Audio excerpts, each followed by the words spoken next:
So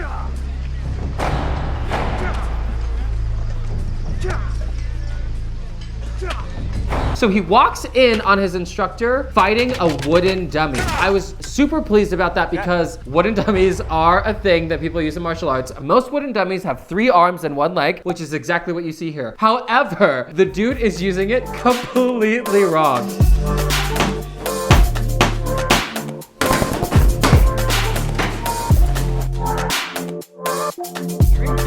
Figure out what your character's objective is.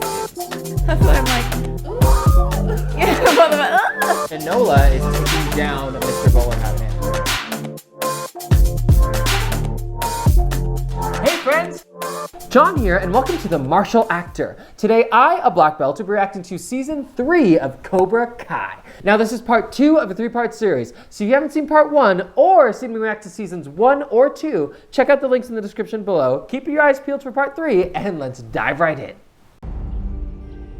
Are you sure you just don't want to show me the scroll? Starting with Season 3, Episode 5, this one's titled Miyagi-Do, and Daniel travels back to Okinawa to try to visit the roots of Miyagi-Do karate. While he's there, he runs into Chozen, who's played by Yuji Okamoto. Chozen starts the fight with an overhead strike, and I was pretty satisfied with how this fight looked. Yuji Okamoto is like 62 or 63 years old, like he's an old dude. Seeing him be able to keep up with Daniel, who's been doing this for 3 seasons now, is really cool to see. So Daniel's talking with Chozen because in his experience, Miyagi-Do karate is all about defense, whereas Chozen is being much more offensive than Daniel ever learned. Throughout this montage, Chozen kind of explains how Miyagi-Do karate was created and how it used to be aggressive. So that explanation is overlaid with this bow on bow fight. We haven't seen any weapons utilized against other weapons in the show yet, so it was cool to see that. I always like seeing weapon fights. They can be really technically difficult to do. This one isn't too technically hard, like nothing here is too advanced, but that's fine. It's still cool to see, and I enjoy seeing bow staff stuff, so yeah.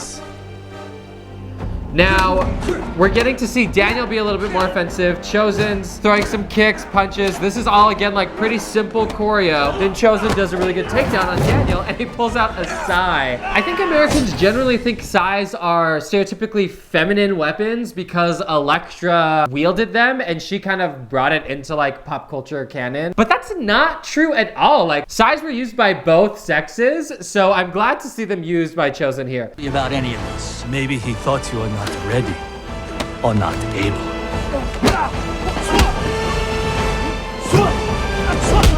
That was an epic takedown. That was definitely a stunt double doing that takedown with Chozen. And fun fact, I actually know the dude that doubled for Chozen in this scene. His name's Calvin. We went to school together. He's a really talented dude, so that's fun to see.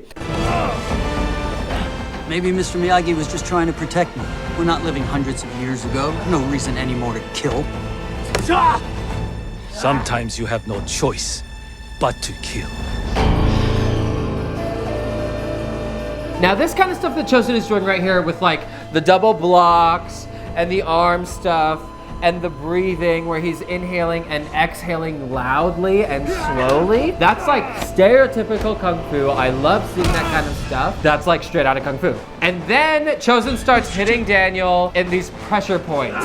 Now, this is not accurate at all. The show is making it look like if you strike a pressure point, that limb will go completely numb almost immediately, and it like will totally incapacitate your opponent. That is not accurate. There are certain places where you can strike the body, specifically like in the neck, where if you strike someone quite hard, quite fast, you can interrupt the blood flow to the brain and cause them to get knocked out. But I've never seen it happen with pressure points. You can hit pressure points to cause muscles to spasm, but I've never seen anyone hit a pressure point and then that limb go completely numb. And like 10 seconds later, Daniel stands up and has completely regained control of his limbs. If it were to happen, that appendage would remain numb for at least a few minutes before feelings started coming back, and it would be at least a few more minutes before you regain like full mobility. It's a mechanic that they introduced for the show. I don't mind it, but it's not accurate. Sweet. Who's for a warm one? Who the hell wants a warm beer? You gonna bring an ice pack?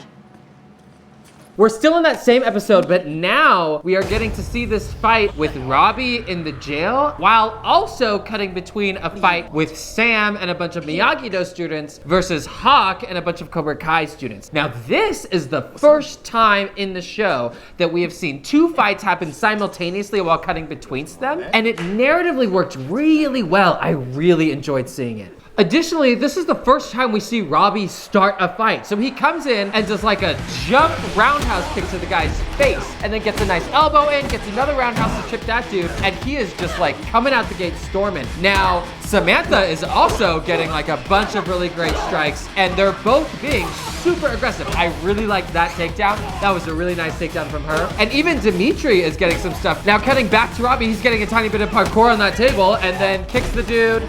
And you can see that when he's fighting this dude one-on-one, it's a completely different story than when it was one-on-three. This was a really great stunt, and I can't actually tell if that was Tanner Buchanan or not, but running up the wall and then doing a flip off is really dynamic. Love seeing that. Now, this is a stunt double getting thrown against the wall, and then Tanner Buchanan does a wall jump with that kick. That all looked really good. Cutting back to the laser tag fight, now we're seeing these two fight, and pretty simple choreo. Get a good takedown.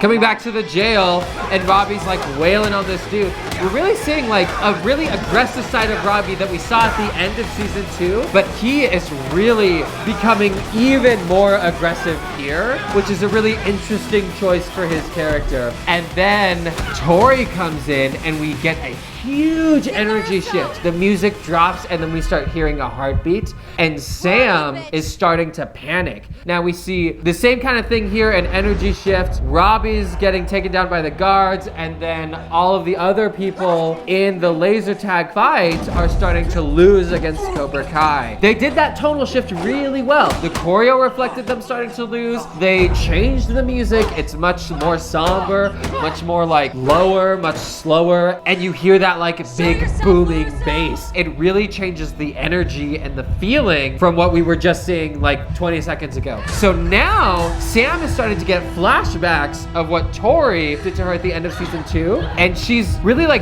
delving into this panic attack, which I really love seeing. I think it's really difficult to show like anxiety attacks or panic attacks well on film and on camera, but this is doing a really great job of it.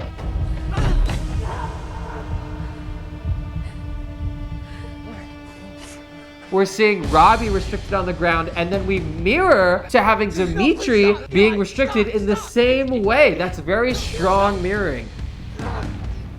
And now this is like a really intense moment for Hawk, because we're seeing him being pressured by Cobra Kai to break Dimitri's arm. Now, technically, that wouldn't work exactly how they were saying. They're playing with the idea that he broke Dimitri's arm, but in reality, if you had someone in that position where their arm was being yanked up, if you yanked it up far enough, it wouldn't break the arm, it would dislocate the shoulder, which heals quite a bit faster than a broken arm, but it's still painful as hell, so... And we see Sam cowering in the corner, and it's a really emotional moment. I really liked that clip because it showed like the dynamic, flashy parts of fighting, but then quickly switched into a super grounded, emotional narrative. That's a really tricky line to balance, but they did it really well there.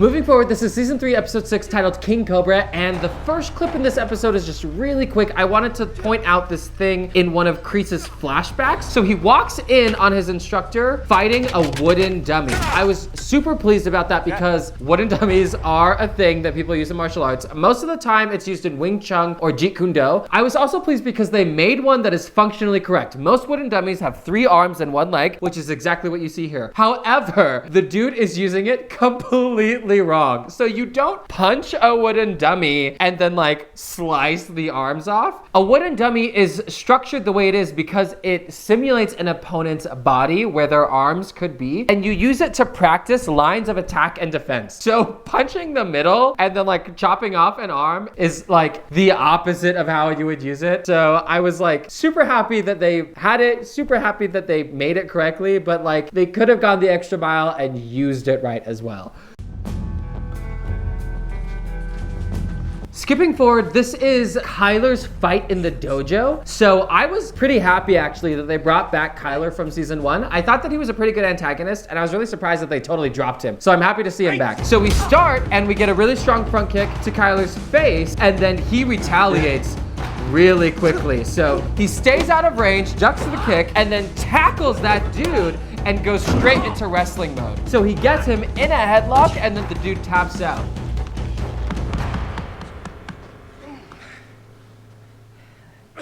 So that was all straight up wrestling technique. You'd see that most commonly in judo, and then he finishes him with a really strong front punch. Again, I like Kyler as an antagonist, and he moves well, so I was excited to see him back here. Jumping forward, we get to see more young Kreese fight, and Brett moves really well here. He gets some good combos in, gets a really nice punch. That was framed really well, but then he gets tricked by the MO, taken down. You lose concentration on the battlefield, and you're dead meat. You understand? Yes, Captain. Sorry, I just saw this. Don't think! Your enemy wants you dead, so you have two choices. And so here we get to see where the concept of No Mercy came from. It comes from this like hard-ass CO. Kreese used to be like a young idealistic dude, and then this CO really changed his outlook on life. It's interesting to see those seeds laid juxtaposed to how he is now. Skipping forward again, now we get to see Tori fight for her place in the Cobra Kai dojo. Tori takes that girl down and then does a nice little hook kick, and then front kicks her face. That kick was framed really well. You chipped my tooth, bitch. You needed braces anyway. So the only thing that kind of irked me was that this stunt woman is like very obviously older than the rest of these kids. I think they're all supposed to be in high school. It didn't bug me too much, but it was like enough to pull me out of it. And so now we get to see Hawk, and he's like chomping at the bit because this dude used to bully him for his like cleft lip. He's mine. Get him, Lip. Okay, all right. See if I can fix that lip of yours then.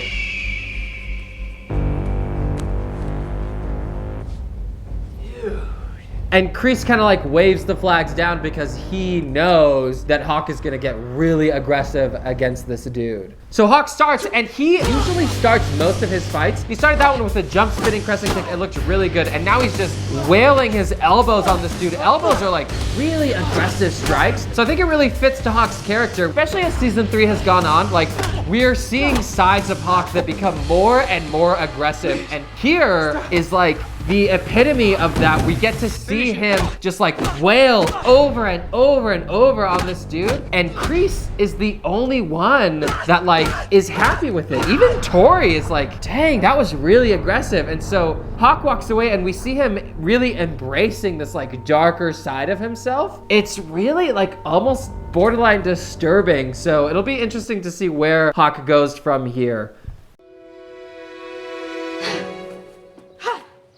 Moving forward, this is season 3, episode 7, titled Obstáculos, which is the Spanish word for obstacles. Sam is practicing some kata in the Miyagi-Do dojo. It's just like a normal day. She's walking out, and then she drops the water bottle, and we see that Tori is there.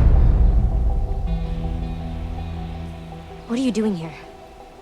You didn't think you could hide from me forever, did you? So this is a really interesting development of the through line that we're seeing here. It's obvious that Cobra Kai is starting to treat the Samantha-Tori rivalry as a B story. And so it's really interesting to see this progression of that B story. We start, Tori kind of throws Samantha against the kicking bag, and Samantha rolls away. That was a good roll. Don't worry. I'm not going to break your arm. You deserve much worse than that. And then we get to see this aggressive fighting from Tori. And it's like, Samantha's totally on the defensive. She's totally overwhelmed, but it's not because she doesn't have the skill. She's totally being held back because of this mental block that she has against Tori. Robbie, Miguel, look where they are now. And see, right here, Tori's almost like personifying the guilt that Samantha feels about everything that went down in season 2. So we get another hair drag, and then she pulls her over to the pond and starts literally drowning her. This is like a level of aggression that is new for Cobra Kai. We haven't seen anyone's life in danger. And then we get this really interesting breaking of the fourth wall where Samantha's staring directly at the camera. And then she wakes up and we realize it's a dream sequence. Yeah, it was pretty fun to see Yuji Okamoto back. I think they handled bringing Chosen's character back pretty well, but I think I liked the laser tag and the jail fight the best. Again, like cutting between the two fights simultaneously is a really interesting narrative tactic. I think it can really build tension in a very compelling way. And then the way that they switched the energy from like this high energy fight scene to like a very grounded narrative, emotional place. I think that switch worked really well, especially because it was juxtaposed so nicely. So yeah, I really enjoyed seeing it. Keep an eye out for part 3, and that's all I've got for you today. So take care of yourself, take care of each other, and I'll see you next time.